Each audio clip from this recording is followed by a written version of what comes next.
Welcome to Dodgers Daily. Casey Porter here. So glad that you decided to tune in. Joined by Coach Holt, as I am each and every Friday. Coach, talk me off a ledge, man. You're so good at doing that. You know I can do it, man. I mean, let's look at the good side. There's not a good side to you. Lose 2 out of 3, but it is defending world champions. I know they got a losing record. You know that's the part people we forget. They're Major League Baseball players. They got a Hall of Fame manager. They got some probably a couple Hall of Fame players on there. So. Those things happen, losing 2 out of 3 at home, especially after you come out and put a 15-2 knot on their head the first night or whatever it was. Then you lose 2 straight and close ones. As you know, Casey, the close ones are always the hardest ones to lose and the hardest ones for us to accept sometimes because, oh, man, we ran through a stop sign. We just didn't get that hit. We had our 3 guys up at first and third and nobody out and couldn't score last night. So, but you give credit to David Robertson. That guy's been striking out people for a long time. I think he's like 37 years old or something, the reliever for the Rangers. And sometimes you tip your cap to the guys that we got to remember they all have major league players. They all got great players. That's why they're where they're at. And I'm like you. I don't like losing. There's no moral victories in Major League Baseball, especially for the Los Angeles Dodgers, or just no such thing. But we got the Royals coming in, and a team that's having a really good season, with a budding superstar, Bobby Witt Jr. Just talented off the charts talent. So I'm excited to see some of that and how the Dodgers respond to that. But, really, are we going to see Mookie and, Ohtani and Freddie strike out, 3 straight at bats, Well, they didn't look good, did they? No, they didn't. They looked off. I saw they were 2 for 12. I guess those 3 guys are 2 for 12 during the game. And, and I guess Robertson struck him out the night before too. I didn't watch the game. I was just kind of reading some stuff. So that knuckle curve was tough. Yes, he threw some dirty pitches. I mean, if you go back and look at those strike threes on all of them, you're like, wow. Yeah. The guy, it was dirt again. He's a quality major league pitcher. Hasn't been for a long time. David Robertson. He just is what he is. So if you want me to talk you off the ledge, I can do that. We all hate losing, but again, man, we got to keep in perspective. We're leading the division. We got a lot of things going, and I know the Dodgers, have made a couple of moves, but I still look for something big to happen. Yeah. I guess I'm hoping. I don't look for it to happen. I'm hoping something happens for the trading deadline to get at least a minimum 1 quality bat. 2 would be even better. So we'll see what happens. But got the Royals coming in tonight, so that's going to be a great series also. And again, I hate losing, especially with the close ones, because you can beat those to death. You can go back and look. Yep. And as me and you have said to our teams down through the years, there's a lot of ways to win and lose a ball game. If a guy gets a game-winning hit, that's just the last play of the game. Yeah, if a guy strikes out with the bases loaded, it's the same thing. It's the last play of the game. I can go back to the 3rd inning where we had bases loaded, nobody out, didn't move any runners, or we didn't get the bunt down, or we missed a cutoff man. There's tons of ways to win and lose a baseball game, and we just got to try to keep that in perspective. Hard to do, though. It's easier to do as a coach, I think. Yes, it is. Than it is as a fan. So we both are both sides of that. So I totally agree. 42-28 overall, 6-game lead still over the Padres, 7.5 over the Giants, 8.5 over the D-backs. Coach, this is why I always say, in my opinion, it's better if the Dodgers have teams in the NL West that are nipping at their heels. Yep. Because it keeps them sharp. This roster is so talented. These guys are so good. When you get like an 8-9 game lead, you're human. We say that all the time. It's just human nature to just kind of mentally take that lapse of that break, if you will. You just kind of let up just a touch mentally. And at the major league level, if you let up at all, even if you're Shohei Ohtani, just even a little bit, major leaguers are going to take advantage of you. That's absolutely correct.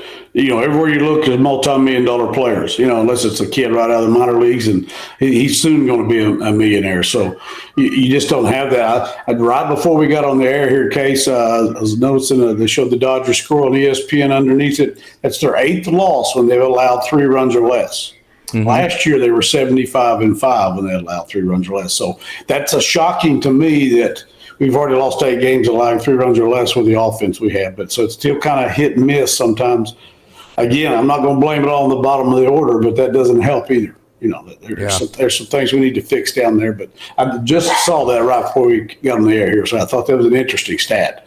And that's the first time the Rangers have won a series in L.A. since '99, and I think that's their 4th or 5th series win against the Dodgers out of 14. So give credit to the Rangers and Bruce Bochy and the guys they have over there. I mean, they got, they're wearing a ring for a reason. They're not bad. The record looks bad. We know how that goes. Yeah. And, last year the D-backs were floundering along. Next thing you know, they're almost winning it all. So, it can happen, and the Rangers don't count them out yet. You never know. They knock off about 10 wins in a row, and there you are again. So it could happen. They're good enough to do that. Hey, I mentioned on our last time that we talked on Wednesday, Coach, that I was worried about the Dodgers coming back home flat because of this long run. I know you had the 3 games at home, but it was sandwiched in between a trip from New York to Pittsburgh, then back to New York. So I was really worried the Dodgers would be flat coming back home. Obviously, they weren't in the first game where they had the 5 home runs. But I think we are seeing the flat results of what you could expect out of a team that just went through a gruesome month, right? I really think that you're seeing the effects of that. I don't think there's any doubt about it, Case. I said the schedule, 162 games in the amount of time for Major League Baseball is obviously a grind. I've never played it or coached it, but I can only imagine. Me and you've been through 35 and 40 game seasons where it beats you to a pulp, even as a coach. Mentally and physically, so I can't imagine what those guys go through all the time. Again, everybody, they get paid a lot of money to do that. That is correct, but they're still human. We've talked about this, but I think you're correct. The schedule makers didn't do the Dodgers a whole lot of favors with that. I don't know how many days in a row we went without a day off, but you're sitting, 13, I think. 13 in a row without a day off. Then you get a day off. It's like, well, that's one day. And next thing you know, you're on the field again. So, and they're not going to get a long break until you get to the All-Star break, type deal for the guys that aren't playing, participating in that deal. But so it is what it is, and every team goes through it, and we just happen to be close to this team, and they're seeing what's going on there because we're focused on the Dodgers. These guys like Freddie Freeman, too, I just think that they really need to be okay with the Dodgers giving them days off because they need to see the big picture of this. Hey, man, you have this group, this special group with Ohtani, you got Glass, now you got all these guys. You probably have the best roster in baseball. Just trust the organization, kind of like whenever the organization makes a move that we're all going, right? The comment that I always make is trust the organization, right? So I think the players need to do that as well. Trust the organization that they have the big picture in mind to win multiple World Series, and that's what's best for everybody. Well, and we talked about it the last time. They call it load management in the NBA. Mm-hmm. There's a reason why they do that.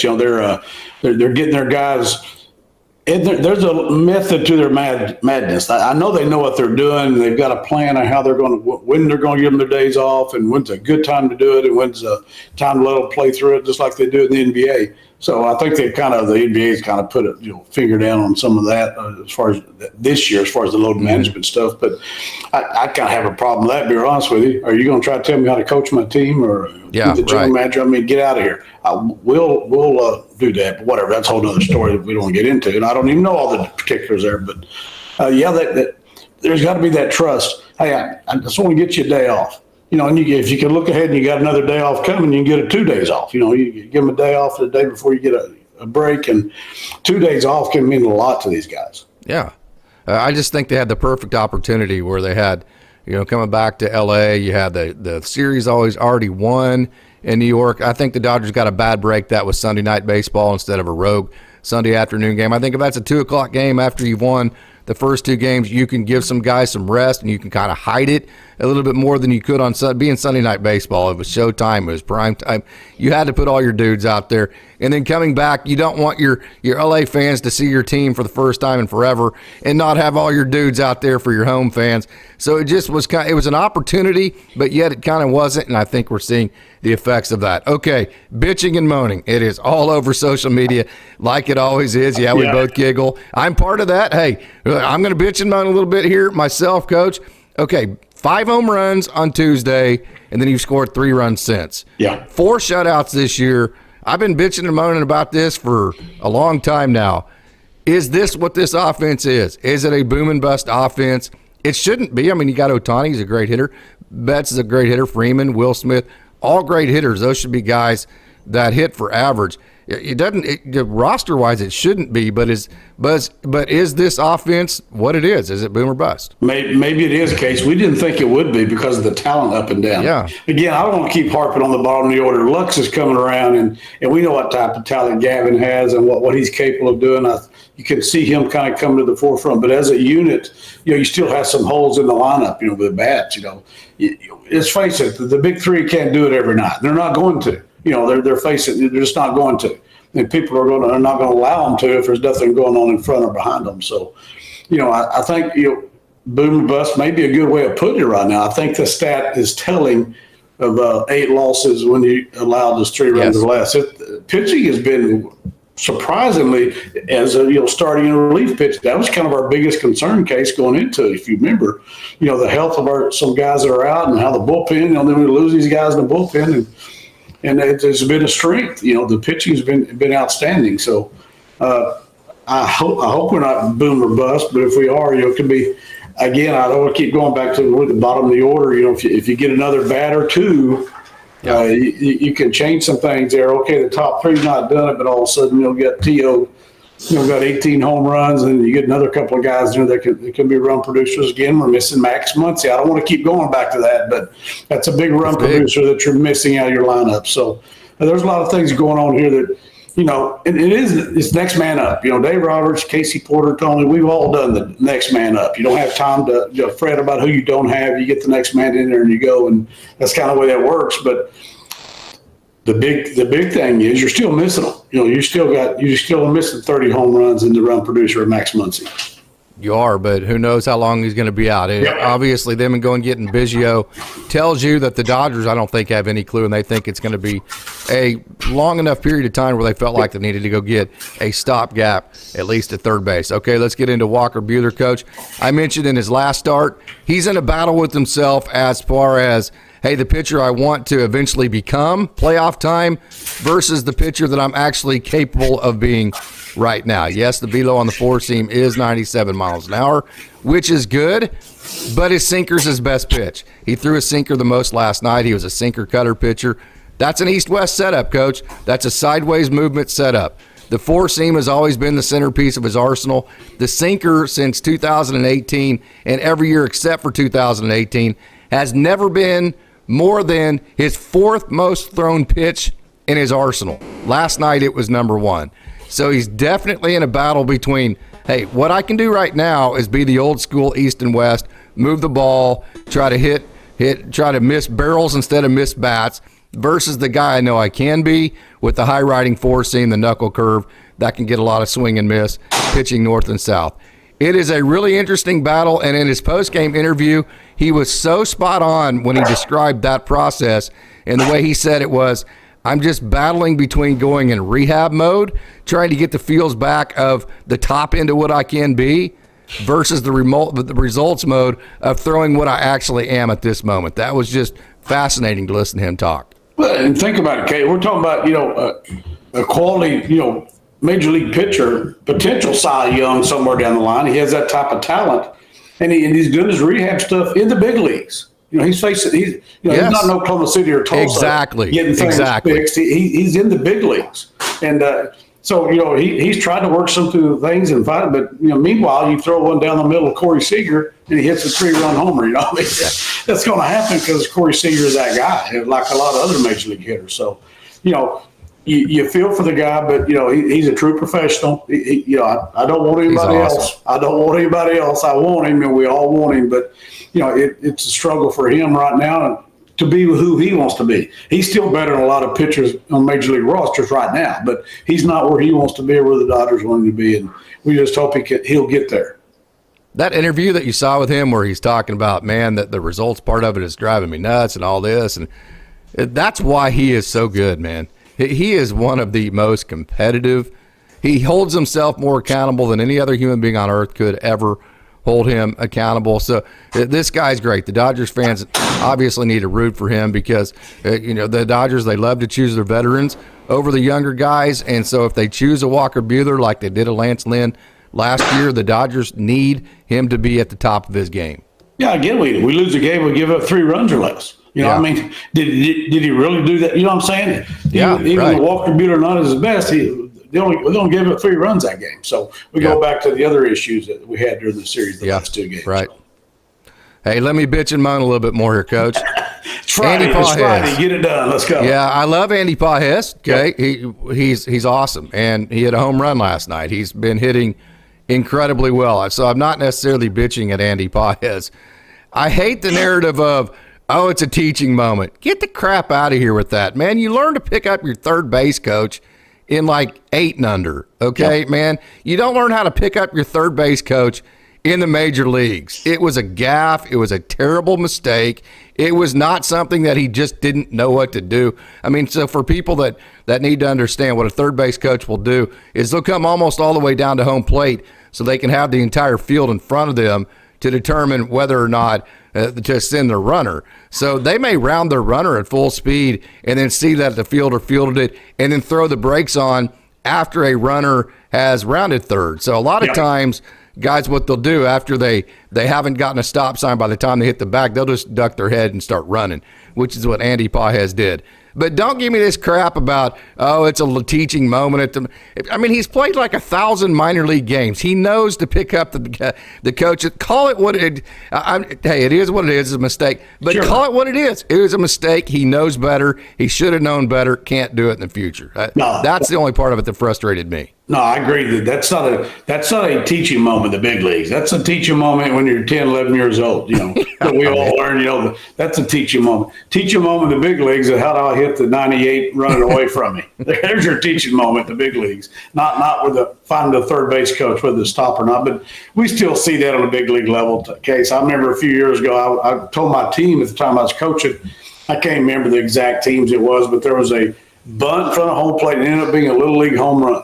And the thing that drove me nuts about the whole thing, the final overthrow went to third base, and the left fielder had never moved. Never moved. You can see he's standing there on the third overthrow, and the guy just walks home. So I'm saying, Major League, we're at everybody. Balls put in play, all 9 people are moving. In case you know how it is. We've always taught. Anticipate the bad throw. Anticipate where a bad throw could happen. Somebody's got to be moving somewhere. That's like participate, don't spectate. Yeah, he's standing there watching, and then the overthrow at third. He's like, I guess I'll go get that. Well, the guy's walking in now. What happened to the other 2 overthrows? Did you not think you'd be? Not even remember who it was, but that's the pet peeve. So we still see that on major league level.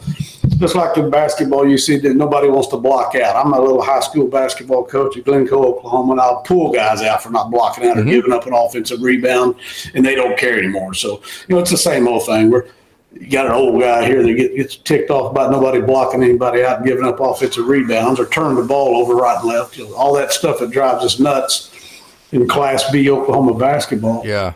Whatever they do at the NBA. So it is what it is. Yeah. Absolutely. That's just not a moment to me to where you put your arm around the guy and call it a teaching moment. That's the time where you pull a guy and go, Andy, you're a major leaguer, dude. You pick up your third base coach, and you just cost us a major league game. Do that crap again, and it's going to cost you your checkbook. Yeah. To me, that's how you handle that. Yeah, and he's a guy that's just trying to make his way, Bless his heart, he's trying to make his way, and that's not helping you. It's not going to help your cause right there. And okay, I hope it's a teaching moment, but that shouldn't have to be. But okay, we're all going to that should have been a long time ago.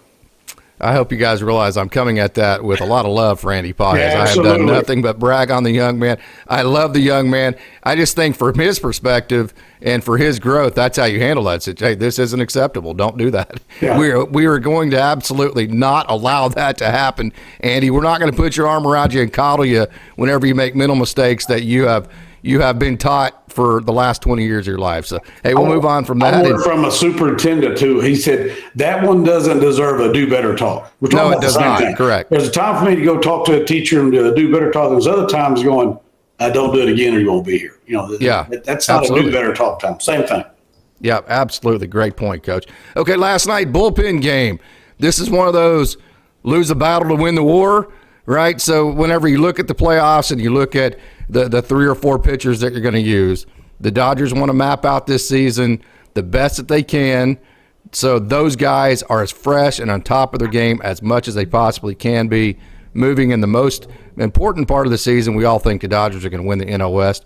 fairly easily. You never know. That could tighten up, and if it does, I do think that will help the Dodgers because it'll keep them sharp. But having said that, the bullpen games give these guys like Tyler Glasnow, Yoshinobu Yamamoto extra rest. So you lost a battle last night to win a war. Michael Grove did not look good in the open.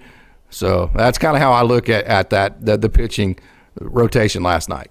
Well, you always take a chance you do that, Case. I mean, I've had experience, so have you, in those days. Like, hey, we're getting ready for the playoffs, I'm going to throw a different pitcher every inning, and you throw like a one-hitter because it's so hard for the hitters to adjust. So bullpen games aren't horrible. And again, I'll go back to the same thing. We gave up 3 freaking runs. Yeah, right. I mean, yeah, he didn't look good, blah, blah, blah. But, let's bottom line this thing. They still only gave up 3 runs in 9 innings, and we have our dudes up, the 2 guys on, no outs.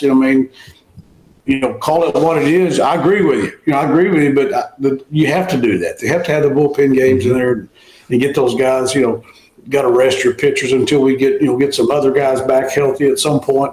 You're still going to have to throw those in there now, especially the way the schedules are. Everybody has to do that. But again, it wasn't great, but I'll take a bullpen game that only gives up 3 runs with the Dodger lineup. If you'll sign me up for that every day, I'll do it. Okay, Coach, put on your coach's hat, not your Dodgers daily hat that I'm seeing there, your superintendent hat, whatever, the in-charge hat right here. Okay. And is there anything to be concerned about with the Dodgers? Obviously, we've seen the offense has been flat, but it's 162. Anything to be concerned about as far as long-term issues here? Well, I mean, I still think we need a couple of bats. To me, that's a big concern, because it is a big concern. Well, what do you want, 9 All-Stars? No, I'm not talking about 9 All-Stars. You're not going to have 9 All-Stars. We got 3 of the greatest players ever lived, top for order. And we got Tio's been great. That's a great pickup for the Dodgers. You get another batter or 2 to go in there. I think that's my biggest concern because we know we got pitching help on the way. Mm-hmm. Some guys have been injured that are going to. So, and the pitching's been good. So I think.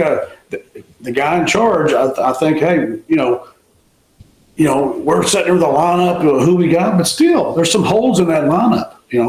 I think the defense has been a little better than we thought it'd be. There's some places that hadn't been great, but that was the biggest concern coming out of spring training. If we all go back to that, hey, we got to get Mookie off shortstop. I see stuff on that online. Of course, I don't listen to online stuff. It's people who get mad and want to fire Roberts and get rid of Ohtani every time he goes 0 for 4, which is it's entertaining. And you know what? They got the right to say that. I'm not downgrading anybody. Free country. You need fans like that. Yeah, free country, let it rip, hold everybody's feet to the fire. There's nothing wrong with that. These are major league millionaires, so it's okay.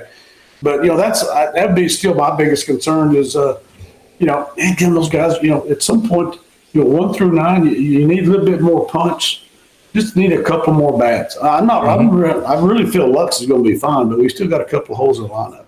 Yeah, it's called lengthening your lineup. Yes, when you lengthen your lineup, that keeps you from being so boom or bust, and it keeps you from the long dry periods of offense where you don't score. Which I didn't think the Dodgers I didn't think that would happen to them this year, but it has, and it is what it is. So, and we'll see if the Dodgers address or not. Hey, Coach, this has been a lot of fun. It's always great to see your face. I love you, so thanks for joining. Love you too, Case.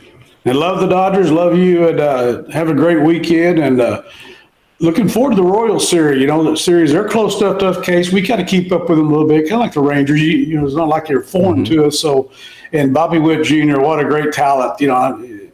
Dodger fans ought to enjoy getting to watch him play because he's just coming into his own, and he's amazing. He's a great player.